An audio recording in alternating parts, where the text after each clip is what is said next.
xeex te bal tàkkul di riir ngir ñi doon alors lu jëm ci mbirum parrainage bi jëm nañ ko sumba bi passé waaye actualité bi moo ñu daboon ba ñu daal di koy bëtal ba nëg ni tey looloo waral doyen El Hadj Kassé teewaat tey mu ngi teew ci place su Bouba Ndour ñu ngi koy nuyu Bouba gémmañ ngee toj mbirum dafa mbëkku tere woon naa ko de. dafa mbëkku toj xam naa ko. déedéet ah kañ da doon tëj. waaw wax naa ba sonn mais xam naa daal du ma wax tere comme tere li ma wax. bu ñu oto bi la doon tëj li ko waaw déglu ma bu ñu oto la doon tëj bu ñu oto bi. waaw ma xam dama ne information li ko toj daal man tere woon naa ko. information comme bàyyi ko moom toj ko man. kon boobu dal déglu bëri ma. donc mbiru parrainage moom la ñu doon waxtaanee moom la ñu war a waxtaanee waat nag ni tey am na ñu jàpp ne ñu si bari ci wàllu opposition bi dañu jàpp ne président Macky Sall daf ko bëgg a defe ni ngir am ñoo xam ni dafa leen di écarter ci mbiru palais njiitu réew mi ñu dëgmal ci atum 2019 kon dañuy joxaat kàddu gi ci pàttali rek mbirum parrainage nan la war a tëddee ak lan la ci charte réew mi wax balaa ñu si gën a xuus doyen ñu fàttali tuuti. voilà d'abord damay commencer ci sa introduction bi. maanaam que dañu def parrainage pour tere ñenn ñi participer à élection xam nga booy def loolu day fekk nga bañ a wóolu sa bopp voilà ça c'est très important day fekk nga bañ a wóolu sa bopp day fekk aussi nga nekk ci rapport de force bi nga xam ne ça ne t'est pas favorable maa ngi je vais vous donner des chiffres parce que xam nga looy wax aussi ay firnde da cee baax preuve mais doyen le vrai débat je pense que le vrai débat du loolu le vrai débat du óolu sa bopp ou pas le vrai débat mooy est-ce que lu mel noonu du jalgati sarti réew mi est-ce que dina méngoo sarti réew mi loolu mooy vrai débat expliquer lu tax jalgatiwul dara naa la ko expliquer léegi te déglu ma rek d'abord premier niveau bi xam nga keroog dañu dem élection 2017 législative mu amoon 47 listes oui 47 listes naa ci dellu si tout à l'heure coalition au pouvoir Benno Bokk Yaakaar am 1 637 761 voix 1 637 761 voix ki ci topp mooy coalition bi ancien président jiite maanaam président Wade ñun dañuy wax président Wade parce que on est des républicains c'est différent de ce que dit Macky Sall ainsi de suite ce qui est bon bref alors donc président Wade moo ci topp xam nga ñaata la am 552 095 voix troisième bi xam nga ñaata la am maanaam coalition bi nga xam ne ay leaders nationaux la regroupé Khalifa Sall Idrissa Seck Gakou Cheikh Bamba Dièye Serigne Mansour Sy Djamil donc des leaders ils ont eu 388 180 000 voix 188 000 voix alors ki ci topp le quatrième c'est PUR le parti de l'unité et du rassemblement voilà de l'unité et du rassemblement ils ont eu 155 407 voix alors li ma firndeel li may wax diggante Benno Bokk Yaakaar ak deuxième bi il y a un écart de 1 085 666 voix déglu ma bu baax écart c'est important. mais c'est vrai xaw na xajam tout de même wuy ma xam nga am y a des gens dañuy koy woy de toutes les façons février prochain élection présidentielle Macky Sall day daanu bon on va faire ça et ainsi de suite c'est de bonne guerre mais je veux dire que Sénégalais yi aussi on leur doit la vérité moi xam nga yaa ngi justifié te ñëwagoo si débat bi si vrai débat bi en fait je vais venir parce que yow yaa ko introduire léegi sunu diggante Benno Bokk Yaakaar entre moom ak deuxième bi ça fait 1 million déglu mu baax 85 000 voix 666. waaye xam nga tax lii du taxaw parce que lii dafa xajam lii dafa xajam mais dafa xajam. waaw mais je vais venir sur le sujet. Bon, de toutes les façons j'étais invité pour ça. Pourquoi volontairement il fait hors sujet? Franchement volontairement mais non parce qu'il est bon. Il a dit hors sujet. il amène le sujet. Il a dit hors sujet. il amène le damay xëcc sujet bi parce que moo ko non mais attends moo ko introduire noonu parce que dafa ne ñenn ñi nee nañu mais moi. mënoo fexe ba du ma jàngalaale non prof yow déglu ko rek. dina indi man bëgg naa. man j'étais invité j'étais venu pour ça. bien sûr pas pour mais absolument bàyyi ma wax. mais tout à fait comme doyen. alors suñu diggante ak deuxième bi. maanaam ñoom ñi ma. mais grand je suis pas d'accord sur la démarche. ñi ma lim. non grand je suis pas d'accord. may ma pare. mais j'en ai pour une minute. wala la première question. mais bàyyi leen sonal éclairer qu'est-ce que le parrainage. et à partir de voilà bu ñu ne lii mooy parrainage ñu appliquer ko à non Khalifa moo ko ni c'est pour écarter les adversaires. non dafa ne. l'induction et la déduction yoo xam nga ko philosophe nga mais bàyyi ma wax. dégguloo la Khalifa dafa ne. man bu leen di jeexi jaaxa. léegi lan mooy parrainage. waaw d'accord bàyyi ma expliquer parce que li muy wax lépp dafa xajam. léegi qu'est-ce que le parrainage. waaw doyen d'accord si dans son principe. bon bàyyi naa yi ma doon wax. merci. mais toujours est-il que. tous les trois réunis. on les devance de 500 cas. non ñun compétition bi bàyyi ma conclure toi aussi. mais prof. laissez-le conclure. maintenant léegi parrainage. man bu ma paree exposé après j'ai terminé. léegi tu as dit bon léegi parrainage. non il est très bon. léegi parrainage parrainage ñaar la. ñaar. parrainage par les élus, les grands électeurs, maanaam par exemple kii conseillers municipaux yi ruraux yi. ainsi bon rural moom amatul léegi conseiller municipal moo am. wala commune yi ainsi de suite. wala député et cetera et cetera. boobu mode France dina ko def. on te demande 500 élus. sunu mbokk Ramayado. candidate la woon. looloo ko tere elle voulait être candidate. mais loolu moo ko tere kii parce que amuloon 500 élus. signature. très bien dégg nga. y a d'autres pays qui font par les grands électeurs. c'est un filtre. beneen kii parrainage bi mooy parrainage populaire. citoyen.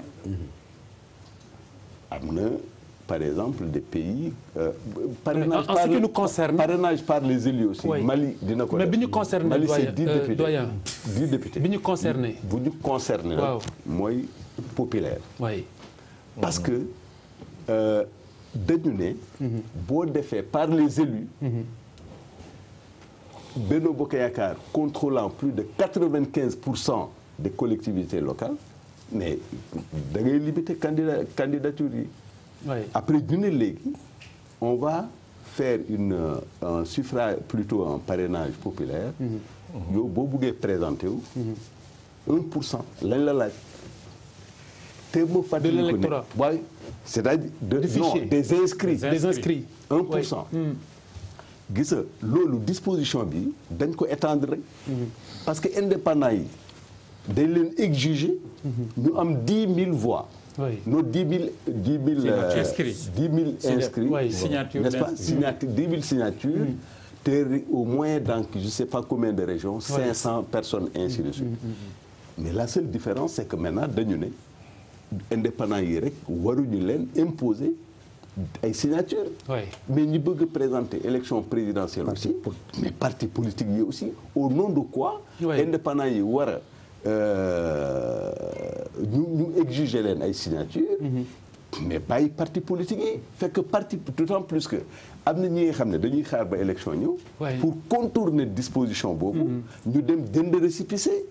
gis nañ fi njiitu parti. yi nga xam ne dafa négocier. récépissé jàmbur. dégg nga. maintenant pour terminer.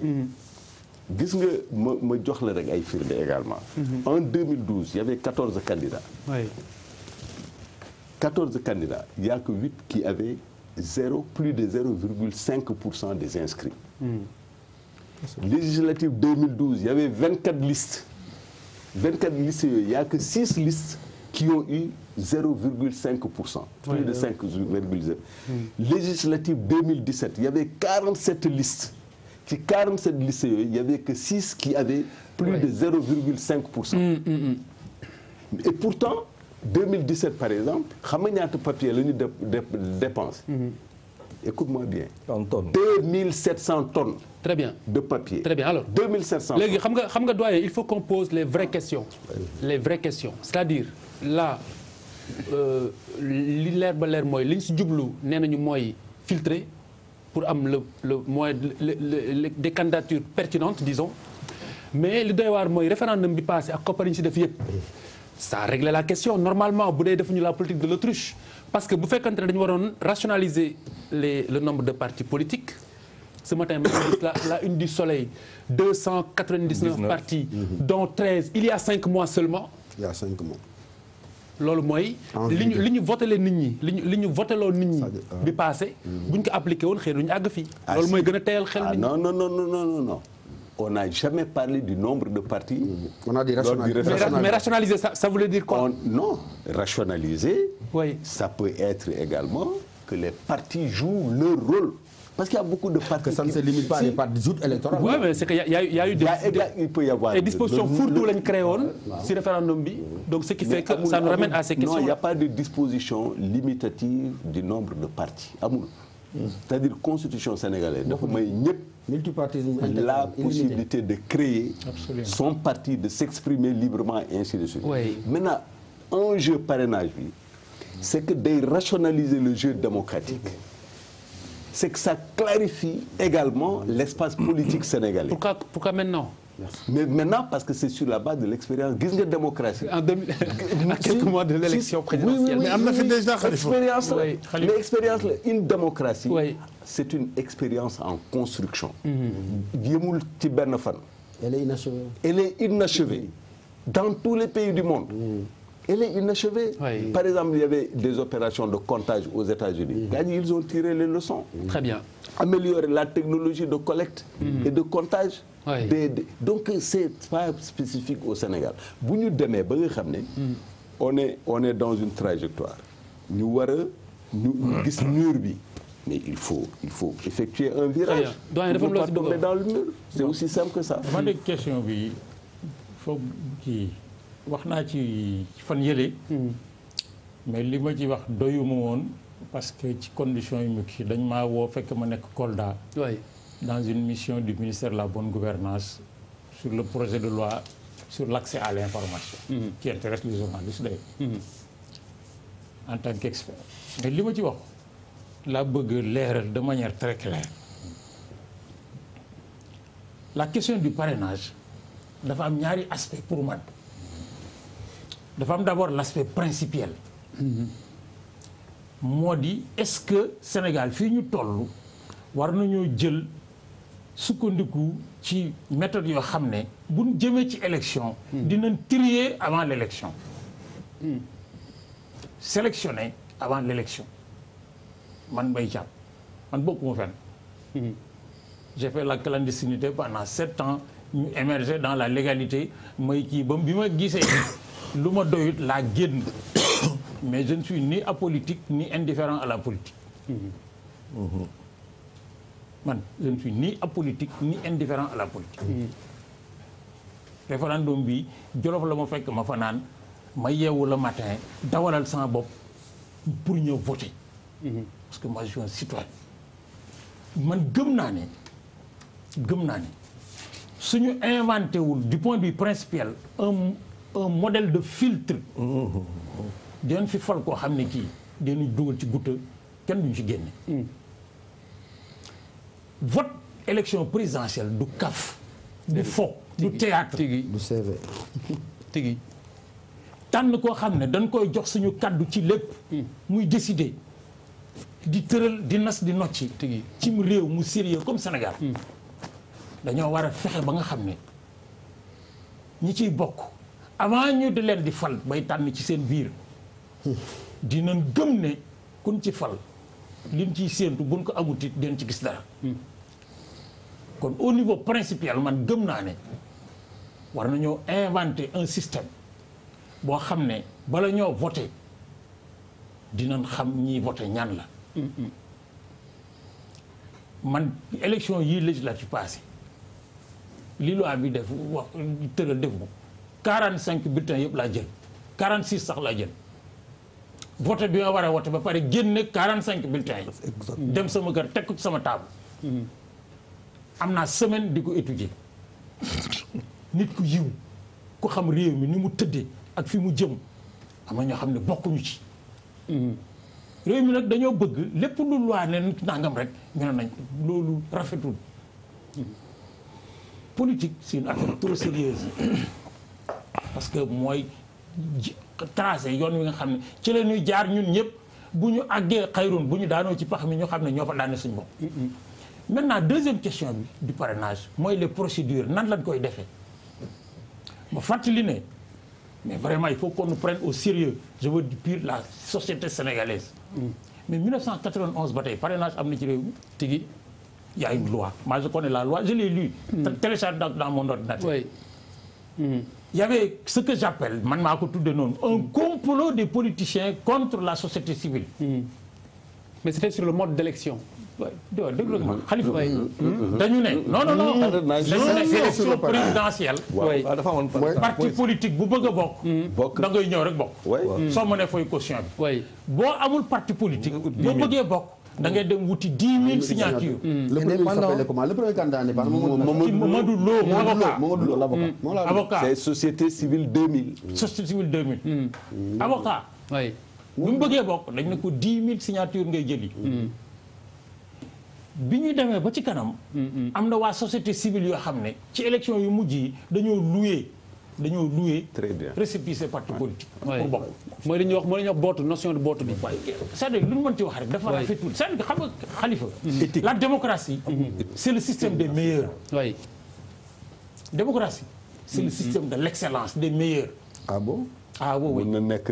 c'est le système des médiocres moi je pensais le contraire. c'est l'aristocratie peut-être que le système des meilleurs. xam nga un dictateur. pour un dictateur il suffit d'être fort et méchant. la démocratie c'est la tyrannie de l'incompétence justement moom mooy joxe li ngay wax. léegi. au contraire. tel que c'est pratiqué chez nous. léegi dama ne. partout. dama ne Khalifa. pas chez nous pas dans son essence. bu ñuy voté bu ñu wootee la société sénégalaise. ne 6 500 000 électeurs. kaay leen tànn ci ñiy toog kan ngeen di dénk réew mi. ku ne ku mu neex rek ñëw na bokk naa. oui. parce que la loi le permettrait. on met le pays en danger. man c'est ma conviction. oui. je peux me tromper parce que moi je suis un intellectuel j'ai pas peur de me tromper. mais dama ne bu fekkee ne dañu ne pourquoi Youssou Ndour bokkul ci élection 2012 yi. pourquoi Abdourahmane Sarr bokkul ci élection 2012 yi. pourquoi. Kéba Kende bokkul parce que dañ leen laaj parrainage. ñu ñëw ñu éliminer leen. boobu politiciens yi di wax ñoom ñëpp d'accordoon nañ ci. oui. c'est ça. léegi nag bu ne ñëpp la concerné ñëpp jóg man li ma gëm moo di man Mbaye Thiam li ma gëm moo di. bu fekkee ne suñu réew mi dañu ne dañuy construire progressivement un système démocratique. le système démocratique c'est pas la licence. c'est pas un jeu de yo-yo aller à la présidence de la République élection c'est pas un jeu de loterie. oui. parce que nag Khalifa bu Mbaye Thiam ñëwee na damaa bokk ñu imprimer ko 6 500 000 bulletins. jël une équipe de la télévision ànd ak moom muy wër réew mi fu mu taxaw ñu filmer ko bu guddee ñu teg ko. bisu élection yi ñu voté mu am 2000 voix fekk dépassé nañ 1 milliard pour mu bokk. on me dira oui c'est la démocratie c'est pas vrai c'est pas la démocratie. oui. il faut qu'on soit un peu plus conscient que réew mi Cabral daf doon wax quand on redistribue équitablement la pauvreté tout le monde devient riche. oui. léegi. léegi. on peut. procédure yi lañ war a seet. man gëm naa ne. waaw loolu la gëm naa ne. oui. si bu fekkee ne dañuy parrainage. oui. il faut l'étaler à tout le monde. très bien suñ du parrainage. on le supprime. très bien mais on peut pas l'appliquer à la société civile et pas aux partis politiques. très bien parce que les moins crédibles waaw Khalifa xam nga ki da koo cos. man dama ci dem xam nga affaire bi li ñu naan lobby bu ñu defoon mu daal ak seen kaw la. bu njëkk politiciens dañoo ragaloon les indépendants yi ñëw. ñu bëgg leen a bloqué complot ci seen biir ne képp ko xam ne lan mooy ndey ku yor nga parti mais parti bi kenn lay teg na kay na candidat te seen parti ñëw ci parti ñoo ko tànn réew mi tànnaguñ ko par exemple parti socialiste candidat parti socialiste seen li socialiste ñoo ko tànn mooy seen candidat ñoom rek la concerné ñoom ñoom pouvoir teg seen candidat nag ñu laaj ko lu la ko ñoo jox caution rek yow nga nekk sénégalais nekk intellectuel gëm ni war nga jëriñ sa réew ñu ne da wut ay parrainage buñ la pare dawul doon candidat à quel titre à quel titre Ouais. Comme s'ils avaient plus de légitimité. oui fan la candidat bu parti gën a légitimé l'indépendant xaa bokkutul réew mi waay dëgg la. les socialistes dañuy seen besoin du parti tàcc wooy kuy seen candidat ñu ni Tanor Dieng ñu ne wooy candidat Tanor Dieng fay ne bokk naa man ma nekk monsieur Youssou Ndour Sénégal digne du fils du Sénégal yow sama kii daa war a candidat ñu koy wuti ay parrainage nguur Sénégal bu ay parrainage léegi à quel titre la may démocratie on doit le faire pour tout le monde wala ñu bàyyi pour ñëpp. très bien. Charles Khalifa. xam nga il faut qu'on se dise des vérités quoi. waaw xam une décision du ne dañ ko liggéey ci biir cadre concertation. benn cadre boo xamante ne opposition ak majorité ñu ngi toog di wax. bu ñu demee ba xool la représentativité sur la base des élections de l'élection passée wala des élections passées ñoo xamante ne ñoo fa nekk di représenter opposition. du ñu def 2%. ça donne une indication claire par rapport à opposition représentative boo xamante ne bokku fa. donc consensus bu ñu fa am élément clair. deuxième chose mais moi je suis d'accord pour le parrainage mais pas léegi du ñu xaar ba 10 mois. qu'un président candidat à sa propre succession non loolu c'est trop facile. bu dee Sénégal moo ñu doy moo ñu ñor liggéey pour Sénégal mais dañ koy inscrire dans un programme dans un calendrier pour la construction du pays. Ce n'est pas un rendez-vous conjoncturel. Oui. Nous sommes dans une conjoncture ñun loolu la ñuy wax. pourquoi tey justement tey ñuy soulever question boobu. C'est la question, oui.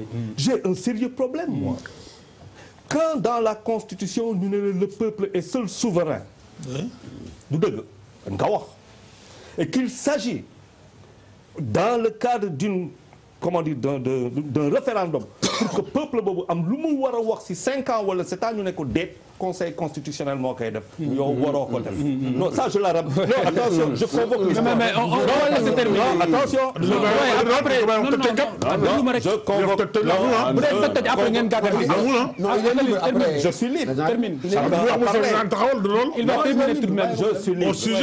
je waaw bu la neexee na ko hors sujet. Tu n'es pas libre de dire des choses qui correspondent pas si à la réalité. je constate xam nga nan lay constater. Oui.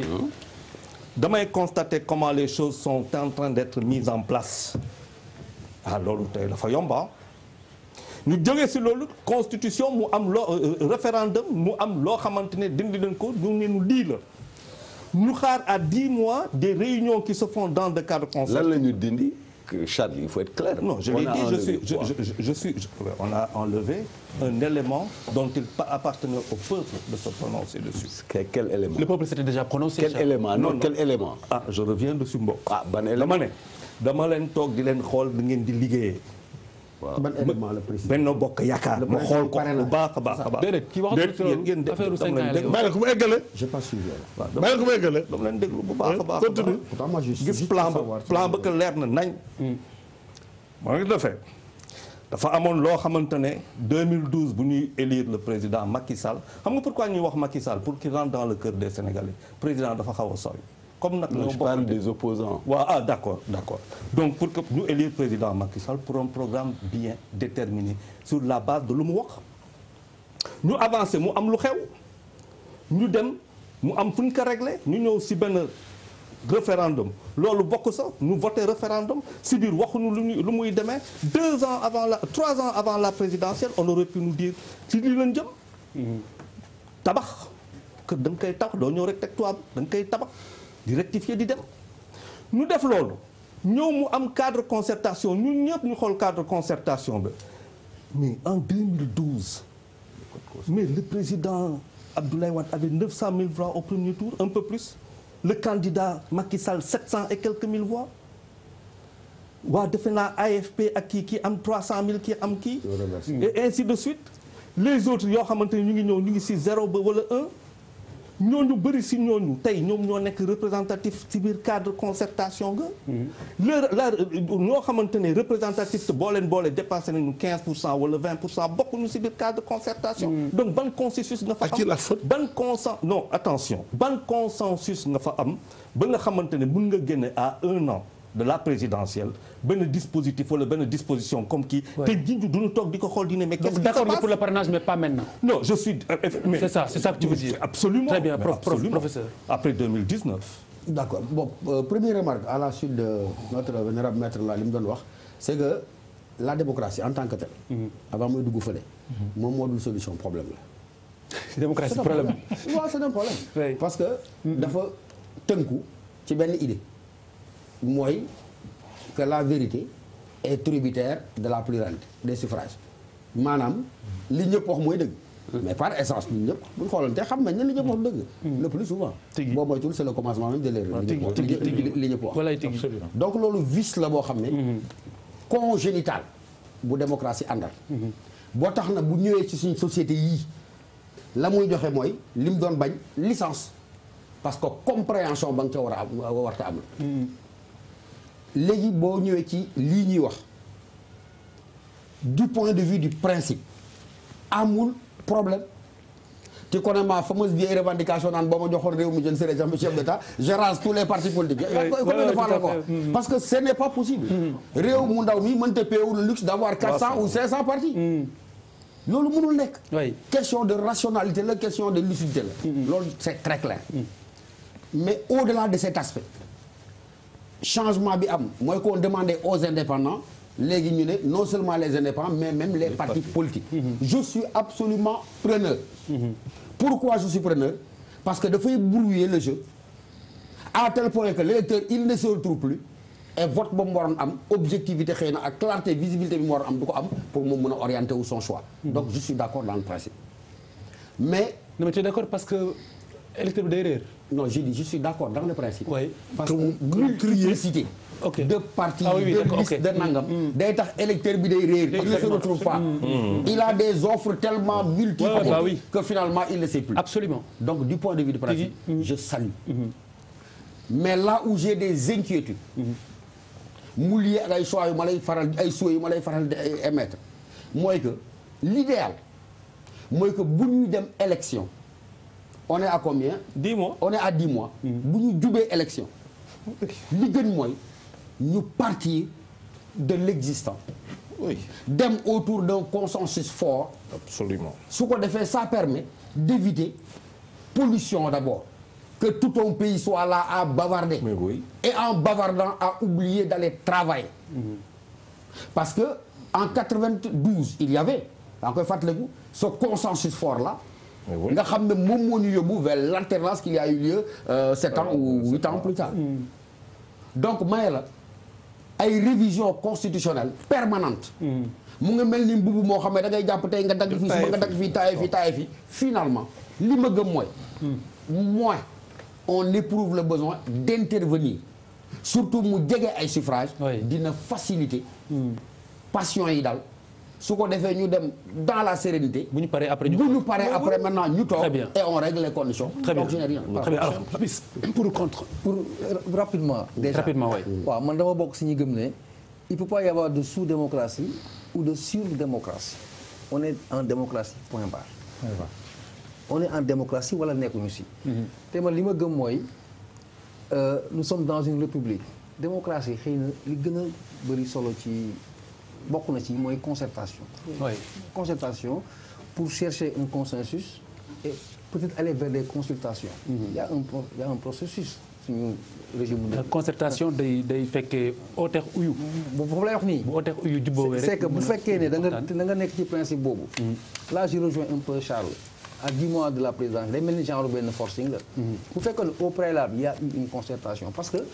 président Macky Sall kese di dem aux élections dafa am ñu muy àndal. ñoo xamante ne xam na day ànd ak ñoom. mais ñu ñëpp ñoo bokk affaire bi. mais mun nañu si au moins am benn esquisse su dialogue au moins. pour voir dans quel sens ils peuvent chercher parce que pour man fii. du mode bi xam nga grand mu ngi rappelé mode bi bu fekkee on a choisi les élus. wala le mode populaire mode li condition la. waaw principe bi moo ci am solo. on aurait choisi les élus il y aurait eu le même problème. on a choisi. dis-moi que c'est problématique. c'est le principe qui pose problème c'est pas le mode ici il faut que. c'est le timing c'est question de timing. mode bi la quoi. moom moo am solo.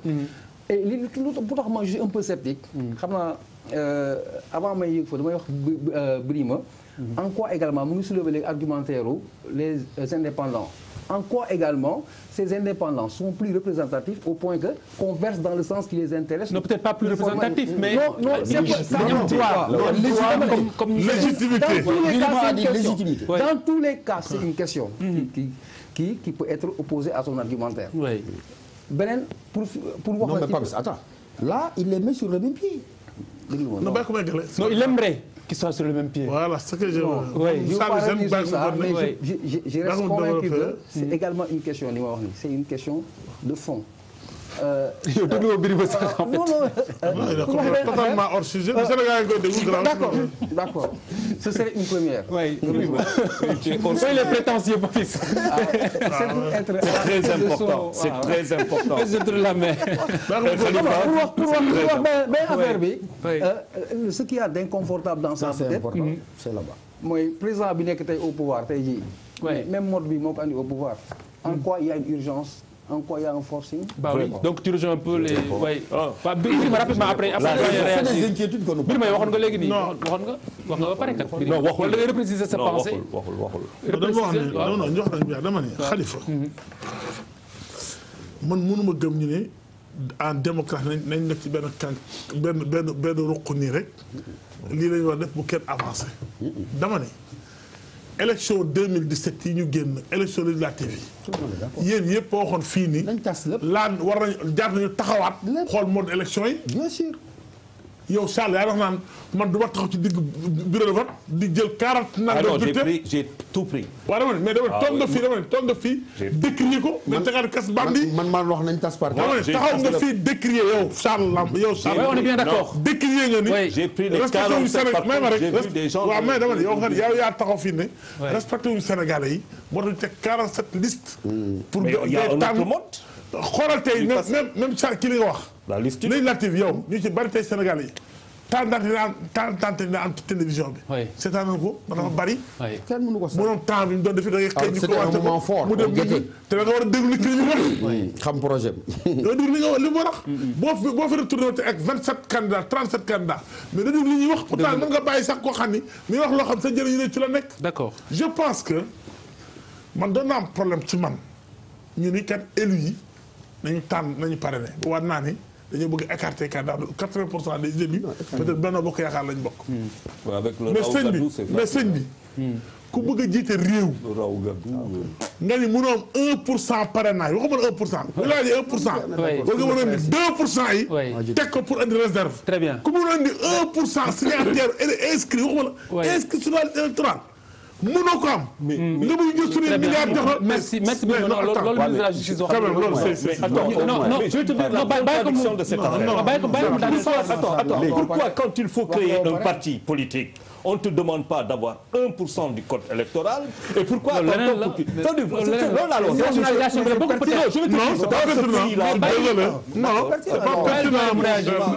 c'est pas pertinent. Parti politique ak candidat bi ñaar parti yu ñu élection ça peut être xam nga au moins am na li nga xam ne ñun ñëpp on le partage mooy le souci d'assainir waxuma la sax rationaliser mais assainir l'espace politique assainir espace politique bi nag mooy agir ci jikko yi comportement yi posture yi te parrainage du goulette ça existe partout même aux États-Unis dafa am ay filtres moo tax en général deux. mais c'est le timing qui pose problème loolu la ñu wax. je viens tout de suite. moo tax bon ay 2 3 candidats ngay dégg États-Unis ainsi de suite. Il y a un filtre. li xew mooy concertation dafa am.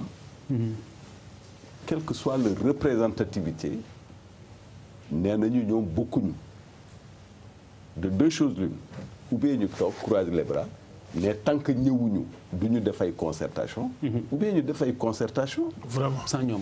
sans ñoom mais ki la voilà, y a pas de wax duma dem consensus.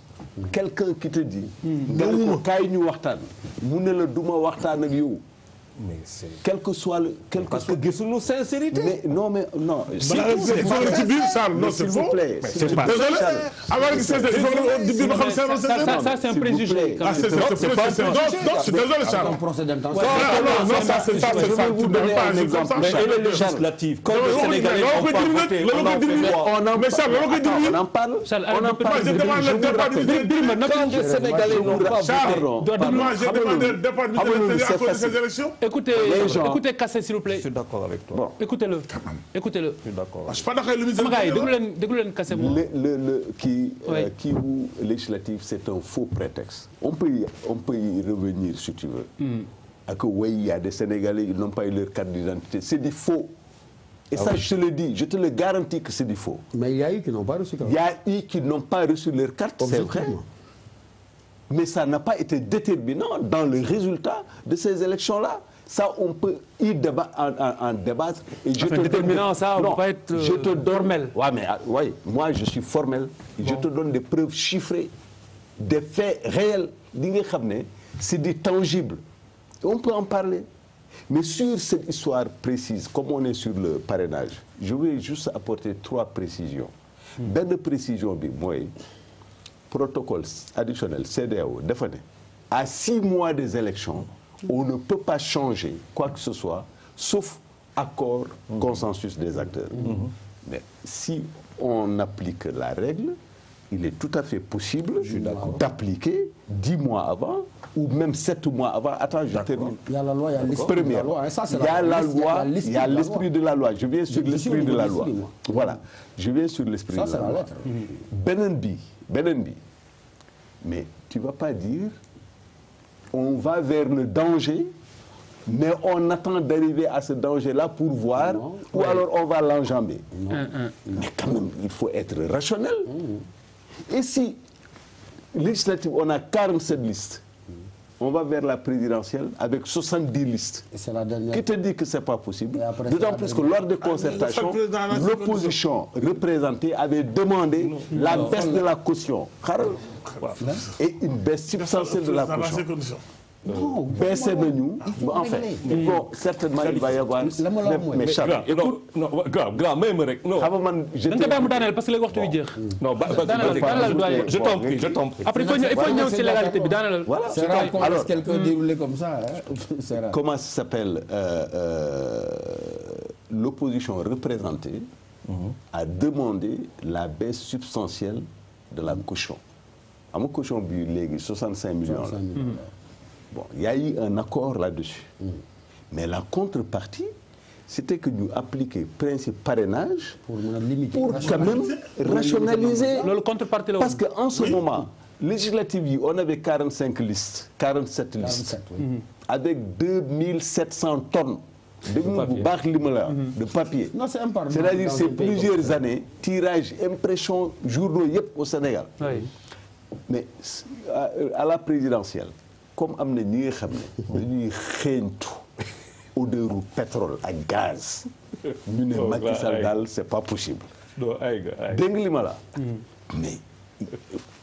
mais je peux et même du commerce il y a certains pays africains il y a des gens c'est des commerçants dañuy investir ci élection pour être connus ils savent qu'ils ne vont pas avoir 1%. Mais fille dañu ne quand même la démocratie sénégalaise elle est majeure. Il faut qu'on avance. C'est pas parce que on est à 10 mois si c'est utile pour notre démocratie. Mais on a on va terminer juste ci benn aspect mooy aspect déglu ma rek Charles mbir mi ndax yoon la wala du yoon. mais si constitution bi attendez. non vous ne voulez pas que je parle. waaw déglu leen ma si légalité bi. je vous dérange. am na doyen am na juriste yu wax ne. depuis 2016 que le mode d'élection du président a été verrouillé que dafa am lu ñuy oowee clause d'éternité que buñ ko laalaatee. caxajee nañ ko tripatouillé nañ ko comme li ñu daan bañal Ablaye Wade loolu foofu fu ngeen si féete. mais non on n'a pas personne n'a touché. Oui. En tout cas sur cette question précise. À la clause d'éternité. L'éternité bi mooy lan. oui. benn on est élu avec 51% au moins. C'est ça. Oui. Hein? Donc c'est sur l'élection. Mais oui, c'est sur l'élection. Le mandat. Le suffrage Il n'y a que 2 mandats. Oui. Personne ne peut plus exercer plus de 2 mandats dans ce pays. Oui, ça, oui. c'est un principe Sur la durée, oui. C'est-à-dire que normalement, la Constitution daf ci am benn disposition qui empêche de faire même un référendum sur ces dispositions-là. Oui. moo tax ñu tuddee leen clause d'éternité. Mais ça ne change pas. En revanche, dañuy introduire un principe d'égalité entre les citoyens. Là, on est d'accord. Et ça nous a été révélé par l'expérience. Gis nga am na li nga xam ne. Non, Khalifa, tu ne peux pas le laisser développer et me priver de parole. Je te prie pas pas. possible. Non, ça je pense. Tu as fait un choix politique d'appartenance, il faut le constater et le concéder. Je vais porter plainte. Je vais porter plainte. Diffamation. J'ai vu de la diffamation. J'ai vu dans quel camp tu es. Tu n'es pas sérieux. Ça c'est de la diffamation. C'est vrai, c'est de la diffamation. Non, c'est un provocateur. Non, je moi porte si plainte. j'étais à la Mais place y a de pas de Khalifa, problème. franchement, Porte-plainte. il dégage tout de suite. Mais c'est possible encore. Il suffit de demander à Pierre.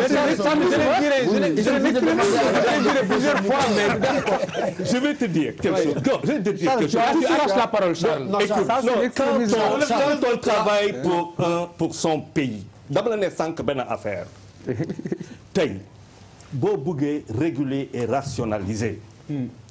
Je suis désolé, aux États-Unis, on n'arrive pas à la présidentielle américaine sans être passé par les primaires. Mais je le la wax. Mais attention, non, ça veut dire quoi? Ça veut dire que, non, attention. Mais la primaire, c'est les partis. Non, attention.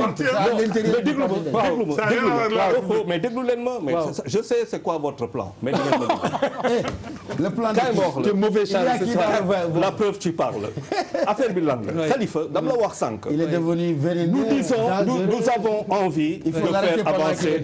On a envie de faire avancer la démocratie et de faire avancer. waaw mais dinaa wax de. Mais ça fait avancer non kay ma wax la Khalifa. waxal tey. da ngaa bëgg parti politique. waaw ok tu rentres dans 14 régions du Sénégal. Et tu m'amènes 20 000 signatures. On règle le problème de la représentation nationale. Tu es dans tous les pays. Et comme je suis tout à fait d'accord avec le professeur mooy bu ñuy dugal 1 milliard si yow wala 500 millions si yow pour supporter ta participation s'il vous plaît. waaw d'accord c'est ça que je veux dire. Voilà. Il faut que loolu am beneen affaire boo xamante ne dans un pays où il y a achat des consciences on va vers l'achat des signatures. Et ça on en reparlera. Et ça on en reparlera. loolu leneen la parce que ay double sax mën na am. mënoon nañ dem sax. Et vous n'y avez pas pensé. Là tu affaiblis ton argumentation. Ah non, c'est parce qu'il ne donne pas le temps. Je suis désolé. Non. On va terminer si benn aspect doyen. On va terminer si benn aspect xam nga juriste yi dañ jubboowul si ñaari mbir. benn bi ñi ne affaire bi jalgati na yoon ñoom dañ ne mode élection bi kenn laalu ko am ñu ne condition bi lañ laal kon bu ñu ko laalee quelque part laal nañ mode bi. Ben non, ça n'a strictement rien à voir avec les élections. Mais le principe du parrainage, oui. Le professeur Thiam l'a rappelé tout à l'heure, c'est depuis 91. Bah oui, on est d'accord. Donc là, on n'est pas dans un changement de nature, on est juste dans un changement de rapport. Oui. C'est-à-dire, on l'avait fait par rapport aux candidats indépendants, Oui. maintenant par rapport à tout le monde. Malgré tout, dina am daal. mais il y a dina am non mais bon. dana am quoi. mais et puis Khalifa il y a la Ça dépend de l'Assemblée nationale. les signatures exclusives. ça dépend de l'Assemblée nationale. Il y a des signatures exclusives. Ça veut dire qu'il est demandé. ñu dégloo Birima ñu dégloo parce que doyen Kassé def ni ça dépend de l'Assemblée nationale. Non, on envoie à l'Assemblée nationale. Le forcing est fait. L'Assemblée nationale, il y a qui à l'Assemblée Il n'y a pas nationale? de forcing. Il y a la majorité mécanique à Qu'est-ce que l'Assemblée tu veux? nationale. Quelle majorité? Mais dans quel pays il n'y a pas de majorité? Bon, Mais dans quel pays il n'y a pas de majorité? ñëw si gis-gis bi kon. Est-ce que vous avez vu une majorité qui est contre la majorité? Vraiment. C'est une contradiction dans le terme. jox ma gis-gis. bi julul li suuf seetee ci lañ gaawantu fatu mi ngi doon gaare. Alors maître El Hadj Hamidou Sall mu ne nous allons vers l'unification de toute l'opposition démocratique. L'unification waaw maanaam ñu ngi jëm ci mboolam opposition démocratique. Bonne chance. doyen De toutes les façons affaire yi daal dóoraat.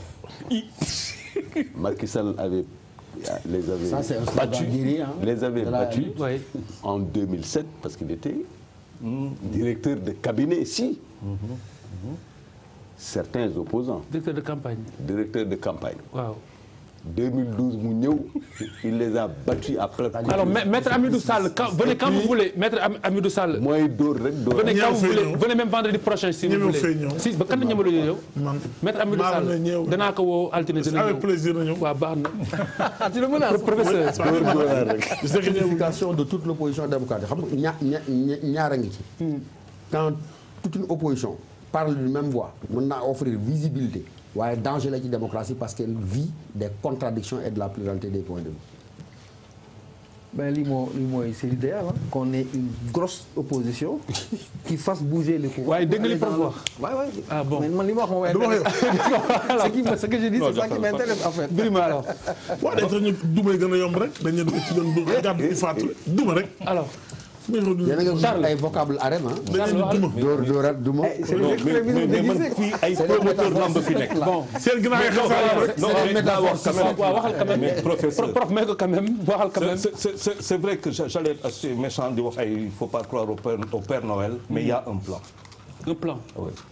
waxi plan nga boobu ba tey professeur. Enfin, ça dépend de la taille de l'opposition démocratique man li ma gis ci kanam moo di. ala kulli alin dina am ñu ànd ñu bari. mais duñu ànd ñoom ñëpp. très bien ñëw si bis topp alors bis topp Idrissa Seck le seul discours qu'il reste à Macky c'est de demander pardon au peuple sénégalais lenn kese ka dese mooy mu jàkkaarloog askan wi leneen baleen ma aax Birima.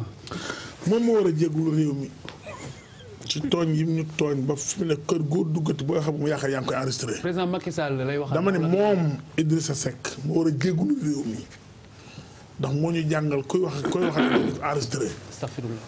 te loolu baaxul jëfu jullit. ku la jàngal loolu. Idrissa Seck moo la ko jàngal yow. ñun ñëpp. man koy jàngal. bureau boo dugg di ko téye moo fi doon Abdoulaye fii di ko fi wax ci réew mi kan dama ne. vraiment day politique rek day politique mais Macky Sall li mu defar réew ñëpp dañuy seen bët. doyen. C'est un discours politique. C'est un discours politique. Alors, Charles. Oui, il faut se méfier de la méthode du président Macky Sall. De la méthode? Discours et méthode, tu sais, ça va ensemble. Bon. Il faudrait s'en méfier. Mais il faudrait qu'il se méfie de la... Mais vraiment, vous êtes dur, quoi. Bah non, mais c'est parfois, Charles, on ne sait pas si c'est là il faut que celui qui dit ceci se méfie de la méthode. Bah voilà, il y a le discours, mais en face, il y a une méthode. Ok. Et la méthode, elle est claire. C'est ça, il faut être très explicite parfois. Non, mais attends, c'est QI 150. Hein, c'est que de votre soleil, quoi. Man, il est dans son rôle. Parfaitement, il se bat, il veut conquérir les souverains du Sénégal. Il est dans son rôle. Mais, et ça, je le dis, un loser sera toujours dans son rôle. Un loser? Oui. Vous dites qu'il est un loser? C'est un loser. Il a été loser en 2007.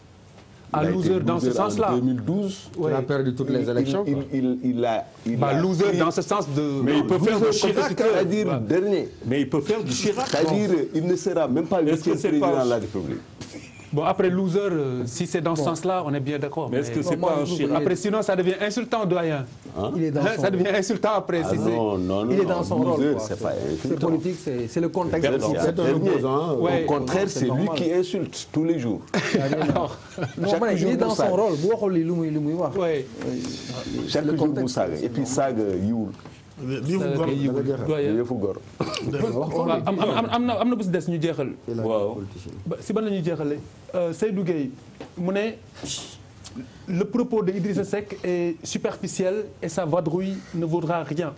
moom ne Idrissa Seck day taxawaal ba di ko jural benn njariñ wax dëgg te da ko yërëm nag mu taxaw métti na. c'est vrai que aujourd'hui il est en minorité hein parce qu'il y a toi, il y a le doyen, il y a Seydou Gueye bon prof. waaw mon ami Seydou xam naa il lit trop rose en vallon. man de boo dee ku xaw a dégg ni tubaab tuuti rek. waaw bu gën a mën a wodd kàddu yi rek parce que je n'ose même pas relire le texte. yaa ngi dégg tellement c'est voilà. Wow, il y a le texte, mais tu sais, prof, tu me donnes une envie aussi de convoquer le cinéma. Il faudra faire attention pour qu'Idrissa Seck ne les envoie pas voir la grande vadrouille de lui de finesse. Ça sera à mourir de rire. les gendarmes de Saint-Tropez. style rocardien. c'est que nag ay tubaab mais lui baaxul. c'est un rocardien. Oui, man yàlla xam nga mon ami Idi dama style koy rocardien. ah dama yërëm Idi quoi ndax man Michel Rocard. ah ouais. dama ko yërëm ah serre ba papi ndax saaga naa saaga ba sonn wër naa wër ba sonn te bu dul taay ñëpp seen demi. taay bon na dama ne Birima mais nañ ko respecter aussi tout quand même. Birima Ndiaye xam nga moom Birima Ndiaye Birima Ndiaye waxi saaga waroo kaa wax. Ah, yow parce que tam pas ça. ay tubaab lu mu jekk-jekk Il a été notre premier ministre. ay tubaab lu mu jekk-jekk lu wax ci mën moom naa ñàkki teggin parce que Birima grand la aussi Birima waxtu bi jeex na de c'est mon ami dama ne Mais yow marron bi xanaa affaire. doyen merci j'aime beaucoup APR non j'aime professeur c'était un plaisir de vous accueillir Tout le plaisir est pour ça. fi moom sa kër la Macha ça va bëggee Ouais, mais moi je considère que oui je suis dans ma mission d'universitaire. tigi walay C'est-à-dire que bu ñuy seetaan ñun. ne suñu yoon nekku ci. nit ñun jàkkaarloo war nañu ñoo jéppi. dëgg la walay damay dégg toujours kii songe muy wax ne. le rôle de l'intellectuel. oui c'est-à-dire nag yoruñu aussi lumière naan topp leen suñu gannaaw ñu niital leen. mais dinañ wax loo xam ne lii ñun jàkkaar lool. très bien nit ñu respecté ñun na leen respecté. très bien suñu waxee ba pare dina leen may. ñu am ñoom it fu ñu sukkandiku. Tigi. pour tànn de manière libre. tigi doyen merci beaucoup Non, merci beaucoup. c'est un privilège d'être à vos côtés Ben, moi aussi. après vendredi prochain c'est Bouba qui sera là il va me fatiguer Ben, laisse-moi dire bonsoir à mes amis de Wakam samay dëkkandoo yi ñu ngi lay nuyoo bu baax a baax nee nañ que tu n'es pas un démocrate ma ne ko normal il a de mauvaises fréquentations. boo demee Wakaam ma dem dëkk ba Gambul maa ngi C'est-à-dire moi là c'est leen bëggee benn leen ziar. proposition rek la amoon. Je pense que Charles. maa ngi souhaité joyeux anniversaire à mon ami monsieur il faut Bakhoum. ngeen traduire ko devant une commission de discipline. je suis bien d'accord j'ai non bu ñu ko tëjee ba mu dem de doo ma xaar boo xam ne j'ai un ami Donc je serai le président. il a le privilège de parler après toi. très bien li ñuy jeexalee doyen li ñuy jeexale rek mooy lu am solo loo xamante ne nii lu am solo la il faut ñu wax ko parce que Sénégal lu fi mën a xew ak détail bu mu gën a ndaw ak lu mu tuuti ñun waa Jàkkaarloo daf ñuy intéressé parce que comme ni ñu ma ko waxee nous sommes vos serviteurs ñooy seeni sentinelle ñoo leen a jooyal ñoo leen a ñaxtul lii nag faaw ñu wax ko week-end bi passé daanaka sax taluma ko woon mais après dégg naa coow li et puis il fallait que ñu wax ko si Jàkkaarloo pour nit ñi ñëpp xam ko gis nga combat bi am bi passé dafa am ñoo xamante ni kontaanuñu si parce que nee nañ dañu fay te bi ñu fayee internet bi doxul am na aussi loo xamante ne nii tamit rafetul war nañ kaa wax kon bu ñuy fayloote nit ñi ci lu mel ni internet nañu jël matukaay yi pour mbir mi matale leneen li mooy bàyyi ma àggale rek leneen li mooy non mën naa amaat leneen li mooy leneen li mooy le promoteur Luc Nicolaï moi je le connais pas je l'ai vu une seule fois je l'ai interviewé en 2009 boobu laa ko gëj a gis Abdoulaye Der mën na ko seede ma àndoon mais bu jëlee initiative bu mel noonu ñun waa Sénégal nañu gore parce que j'ai vu beaucoup de gens ñu jël ay live ñu fay 1500 jël ay live si seeni page Facebook ak seeni kii maanaam di pirate daal di pirate loolu wax bu doomu Sénégal jëlee initiative def lu mel noonu même bu dee matalewul sax ay pour les problèmes techniques ñun tamit nañu fay 1500 wala ñu bàyyi mooy loolu daal c'est-à-dire li ma bëgg expliquer mooy bu ñu mënul fay ñetti téeméer buñ ko seetaan suñu njaboot bu ñu fay ma ñetti téeméer di ko def en live sur Facebook ñeneen di ko seetaan parce que loolu piratage loolu jagul mu ngi mel ni nga jël CD kii diw. là le prix n'est pas important. xam nga ce qui est essentiel.